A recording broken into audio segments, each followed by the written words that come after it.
तो जय मसीह की। इस सुबह हम जिस वचन पर मनन करने जा रहे हैं वो है योना की पुस्तक, उसका पहला अध्याय और दूसरा वचन से। जैसे हम इस पुस्तक में पढ़ते हैं कि परमेश्वर ने योना को एक बुलाहट के लिए बुलाया था। उसके पास में कॉलिंग थी कि वो निनवे के नगर को जाए और वहाँ परमेश्वर के वचन का प्रचार करे। जैसे हम इस पुस्तक के पहले अध्याय में पढ़ते हैं कि परमेश्वर का वचन कहता है, उठकर उस बड़े नगर निनवे को जा और उसके विरुद्ध प्रचार कर, क्योंकि उसकी बुराई मेरी दृष्टि में बढ़ गई है। पर हम देखते हैं कि योना ये वचन सुनकर वो तर्शीश को भाग जाता है और हम सब जानते हैं कि उसके साथ में क्या हुआ था और वो किस तरीके से संकट में पड़ा और एक बड़े मछली ने उसे निगल लिया और फिर किस तरीके से वहाँ उसने क्षमा मांगी और फिर वो निनवे गया और वहाँ पर उसने परमेश्वर के वचन का प्रचार किया। यहाँ मैं आपको योना की पूरी कहानी नहीं बताकर जिस बात से उत्साहित करना चाहती हूँ वो ये है कि परमेश्वर चाहता है कि हम लोगों के पास जाएं और उन्हें यीशु के बारे में बताएं, परमेश्वर के वचन के बारे में बताएं, क्योंकि लोगों को उसकी ज़रूरत है। कि हम देखते हैं कि निनवे के लोगों के पाप परमेश्वर की दृष्टि में बहुत बढ़ गए थे।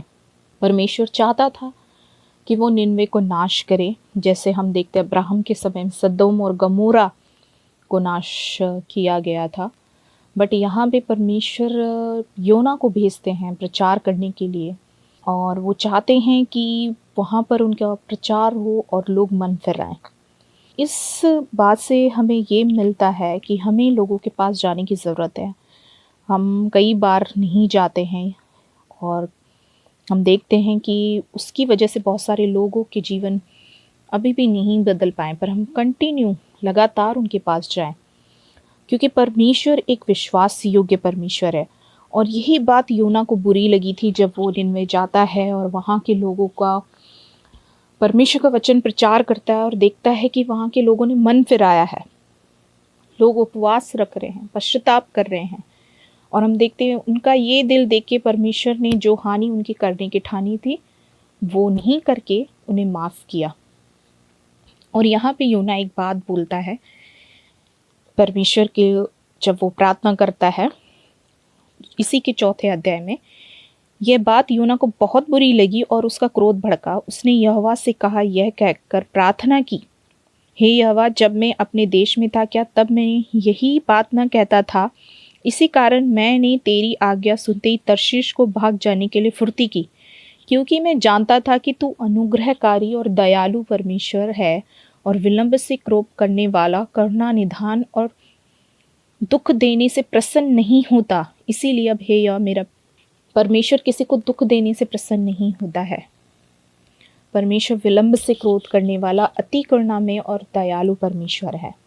जैसे हम देखते हैं कि उसने हमारे पापों के लिए परमेश्वर ने अपना इकलौता पुत्र दे दिया है और वो चाहता है कि जैसे योना गया और हम देखते हैं नए नियम में बहुत सारे लोग बहुत सारे सुसमाचार प्रचार के लिए अलग अलग जगहों में गए, तो परमेश्वर चाहता है कि हम भी लोगों के पास जाएं और उन्हें यीशु के बारे में बताएं, जिससे वो मन फिराएं और परमेश्वर के पास आएं। और हम ये ना कहें कि जैसे हम देखते हैं कि हम सोचते हैं परमेश्वर का प्रेम, हम विश्वास कर लेते हैं, हम सोचते हैं परमेश्वर का प्रेम सिर्फ हमारे लिए है, परमेश्वर की दया क्षमा सिर्फ हमारे लिए है।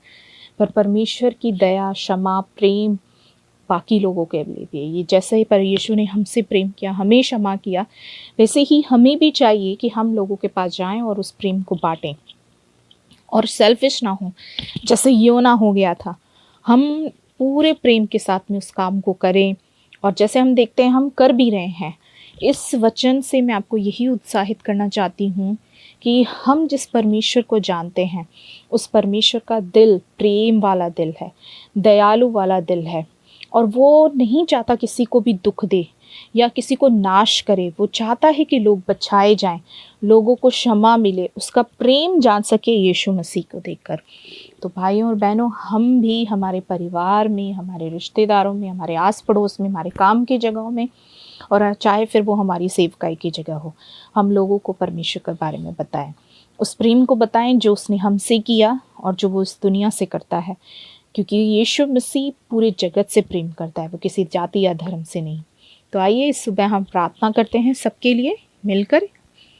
पिता, हम धन्यवाद करते हैं इस समय। हम जानते हैं आप लंब से क्रोध करने वाले, अति करुणा में दयालु परमेश्वर हैं और आप दुख देने से प्रसन्न नहीं होते। जैसे आपने हमें बुलाया है उस सुसमाचार की सामर्थ्य में, वैसे हम चाहते हैं वो सुसमाचार हमारे जीवन में भी काम करे और हम हमारे आस पड़ोस बाकी लोगों के लिए और हमारे काम की जगहों के लिए आशीष बन सके, जिससे यीशु के नाम की महिमा हो और हमारे ज़रिए वो पिता के प्रेम को जान सके एक सच्चा जीवित परमेश्वर उनसे प्रेम करता है। सब कुछ हम आपके हाथों में सौंपते हैं, धन्यवाद करते हैं, यीशु के नाम से मांगते हैं।